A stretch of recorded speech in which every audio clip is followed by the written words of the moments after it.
Hey friends, welcome back to the channel. It is after Christmas, right before New Year's. It's that time of year that we are all trying to get out of the food coma and all the craziness of the holidays, with just like New Year's being the one last holiday to get through before the new year.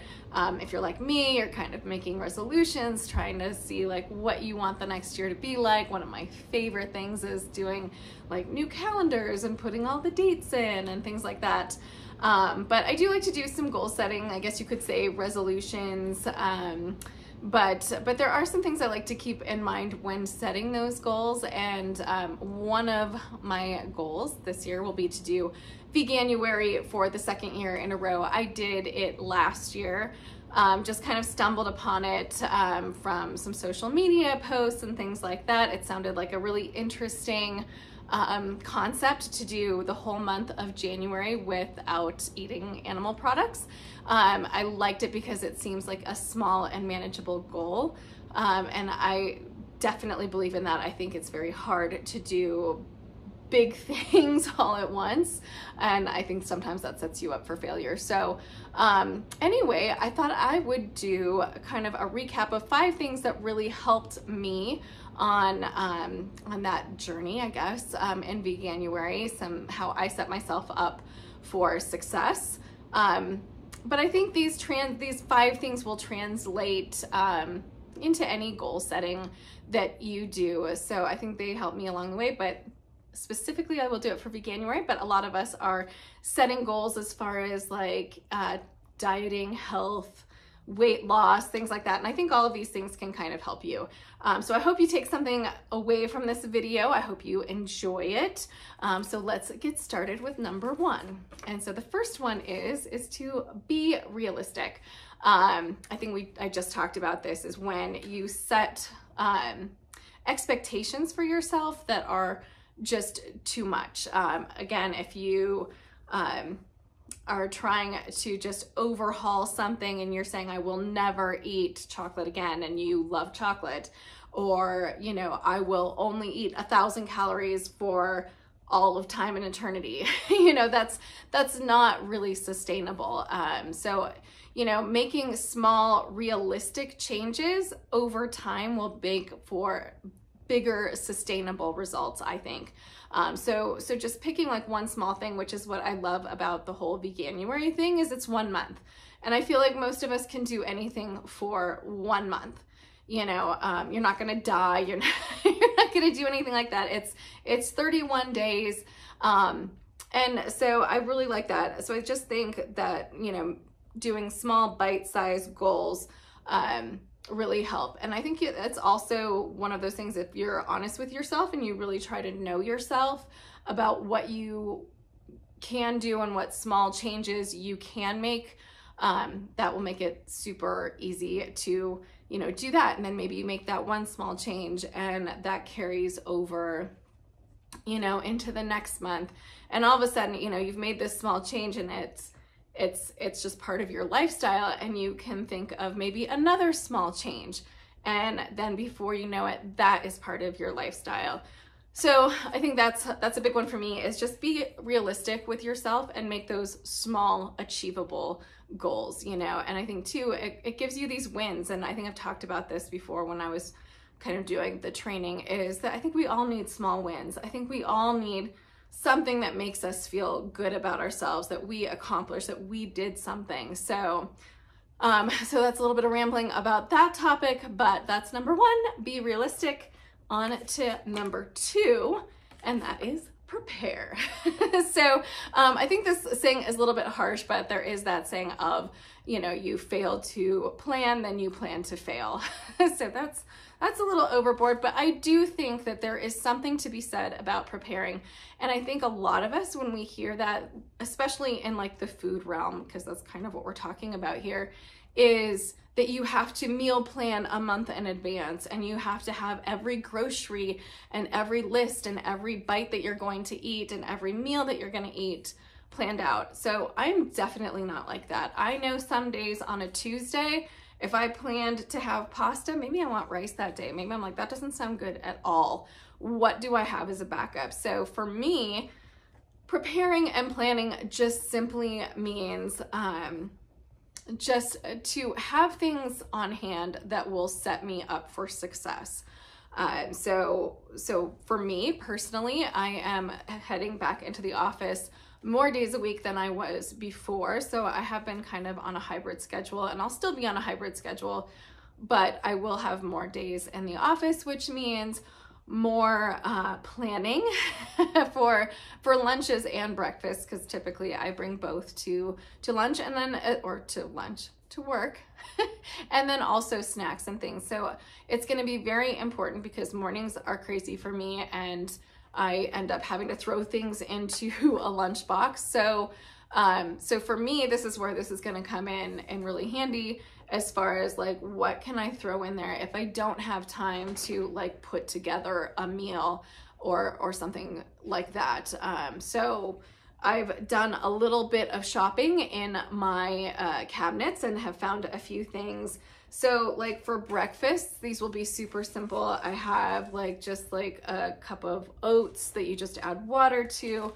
Also these little take along cereals. This is the Kashico Lean. Both of these are vegan options. And you can find things like this anywhere. Just be sure to check the label if you are doing something like Veganuary, to make sure that there's like no egg or dairy or anything like that. But this is something I could just, toss in my lunch bag and I have breakfast. Something like this, I know it's just cereal, but you could take some plant milk with you, but that might not be realistic. I used to actually just drizzle a little bit of peanut butter and heat it up in the microwave for maybe like 20 seconds, maybe even less. And you've got like some good fats in here, and then the carbs for the cereal, and that should fill you up for a little while. So that's an idea too, just something simple to take with me. I did find some soup, and this soup actually happens to be vegan after looking at the label. There are a lot of canned soup options that are vegan. I think Gardein makes some, I think Amy's makes some, even like a Campbell's tomato soup, not a cream of tomato soup, but like just a plain tomato soup probably is safe as well. Again, if you're doing something like Veganuary.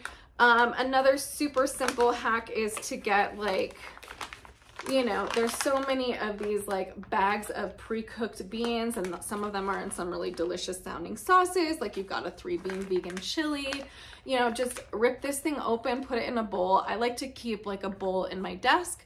So I just have that, I can dump this in and I can eat. But there's other Mexican smoky style chipotle beans, there's lentils, and you could even just tag along like a little bit of a microwave rice situation. So you have something to combine it with, a little carb for you, but that's a super easy lunch, and like I said, I just keep a bowl or something in my desk. Another thing I like to keep in my desk while I adjust, sorry, is we've got some sauces. Like there's some little bottles of ketchup that I found, or some bottles of hot sauce, and these don't need to be refrigerated. Be sure to check the website and the label, but these don't contain dairy or anything, so they don't need to be refrigerated. So you just put those in your desk and you got a really easy way to flavor some dishes. Maybe you have to, if you have a cafeteria available, you can get a salad and put a little bit of something like that on to spice it up. Or if you just have some rice and plain beans, you could add some of that to it. So it's just having that plan. For dinners, something easy sometimes is this Korean beefless bulgogi from Trader Joe's. We absolutely love this. If I have not made anything, if I don't have anything in mind, especially after a long day of work, then we throw this in the air fryer. We put in either some noodles or some rice, and we have a full meal, or I try to put some, roasted mushrooms that we always have on hand. You could add some edamame to it. You could, they're just versatile things that if you have some ingredients too, like you could also put some frozen broccoli, you just steam that and then put that in a bowl for that. And now you've got a dinner that took like no time. And it's the same to another Trader Joe's thing is this Japanese style fried rice. I'm pretty sure this is vegan. should be vegan. But this is delicious. And, you know, if you just need a quick meal, you know, we all do. So having some of those things in your pantry, chocolate, we know we need to have this for a little something sweet. And then for snacks, we can have some bars. And I get that most of these things are maybe a little bit more processed. And what we're talking about here is just having a backup plan for if you don't have that big salad that you can create, if you're on the run and you need something quickly. Another good thing to know is maybe some restaurants that are close to you, and you know, what is going to be a go-to something that you can go get. So for us, it could be the Impossible Whopper at Burger King. It could be you know, that we are big fans of Ike's here. So we can go get a sub sandwich if we're on the road and we are starving and we need something before I get really hangry. And it's a thing. I get really hangry, ask my mom and ask David. So, and so I think there's that. I think even Noodles and Company has the Impossible Chicken now, and noodles. So I've been wanting to try that. I might have to do a taste test for that because that would be another option. And I'm really watching the dog here to make sure he doesn't go into the fire, but he is our heat-seeking dog. He loves being by the oven when it's on. He loves the fireplace. So hopefully he knows when to stop. So let me make sure I covered everything. But I think that's just it, is having options ready for you. You know, and then maybe at the beginning of the week, you do some meal prep, you make some brown rice, you make some beans, you find some like sauces that you want to make so that you have, one thing I really love doing is getting a bunch of kale and prepping that, because, you know, you just cut it really finely, put it in a bowl, put a little bit of olive oil and a squeeze of lemon in there, and just massage the living daylights out of that stuff. And then it's really good. It becomes just something that's easy to throw a handful of that and add some good nutrition, good fiber, good vegetables to whatever dish you're making, you know. And I think just having a few of those components on hand along with some good sauces and spices, and you've got it made. Like, don't make it hard. Don't make it harder than it needs to be, but definitely prepare. So I think I've harped on that. I can feel like that's kind of the biggest one, and probably therefore needs the most time to go over it. So another thing for me is to keep it interesting. So keep it interesting, keep it spicy. You know, I think we can go back to the sauces on here too, is that if you see something new and saucy that you want to try, or if you see a new product that sounds really good, like, use this time to do that. Just you know, try to find out some things that will make this work for you. Again, you know, trying new recipes along those lines. So just finding ways that will make you excited to stick with whatever you're trying to accomplish, whatever, if you're doing a different way of eating, a diet or whatever, Veganuary, you know, what's going to keep this exciting? For me, it is definitely trying new things, like, you know, finding some Morningstar products, or maybe some of the fake meats, or just trying new recipes. So I think that's what keeps it very interesting. And also finding like new ways to keep it easy. Like, it's a challenge for me, is like, how can I, you know, find some good things that are only a couple ingredients, and how can we make them taste good? Or how can I make, you know, what am I going to do this week for lunches when I go to work? And what am I going to do this week for lunches when I'm at home, where I have a little bit of time? Because one of my favorite breakfasts is avocado toast, which is not exactly easy or portable. So, so I think just kind of having that loose plan of like, what do I have, you know, in the cupboard. So I think that's just it for that one, is to keep it interesting. I think it's just when you keep your attention on it, when you have a reason to keep going and meeting that goal. You know, if you absolutely hate tomatoes like I do, you know, don't say don't find a bunch of dishes with tomatoes in it and just say, I'm gonna choke it down. They're good for you, so I'm just gonna choke it down and I'm gonna see how it goes. Keep it interesting, keep it, you know, keep being excited about what you're doing. And I think, you know, just kind of keeping it spicy helps that. So I keep saying spicy, I don't know why. Anyway, okay, my next one is to locate resources. And I don't know if that's the proper term to use here, but I think with any path you choose, especially with Veganuary and, you know, trying plant-based for a little while, there's so much out there now that you can find that is helpful. So I think one of my favorite things is going to the library and checking out cookbooks that kind of have more of a plant-based spin on them. I've found so many good recipes. Like this is one of my favorites. I think I've checked this out twice now, so I might as well just buy it. But like PlantYou, you know, there's super simple recipes in here with different ideas on like takes from like how to make like different overnight oats and like different riffs on that. So, you know, check out a bunch of books, see what you can find, you know, and just thumb through them at the end of the day and, you know, flag some recipes that you want to try. I think it's America's Test Kitchen. They've got some really great vegan books out there too, so check that out. Another thing that really helped me as far as becoming more plant-based was YouTube videos, which is part of the reason why we're kind of making them, is I hope that this might help somebody, you know, find ideas as far as being more plant-based. And I will link some of these below, but some of the resources that, or some of the YouTubers that I enjoy watching are Pickup Limes. She's just got the most soothing voice and just has really great ideas for recipes. So that's a super great resource. Rainbow Plant Life. Love these foods and especially love her, her meal prep series. I think that's kind of what made me realize that this is totally doable. You know, this doesn't have to be rocket science, and there's a way to make some really basic ingredients taste good. And, you know, there's some other, I think they do like some vegan sauces and things like that, that, you know, it's like, okay, I don't have to feel deprived. I can, you know, like I find myself watching these videos and like, I like that. I like that too.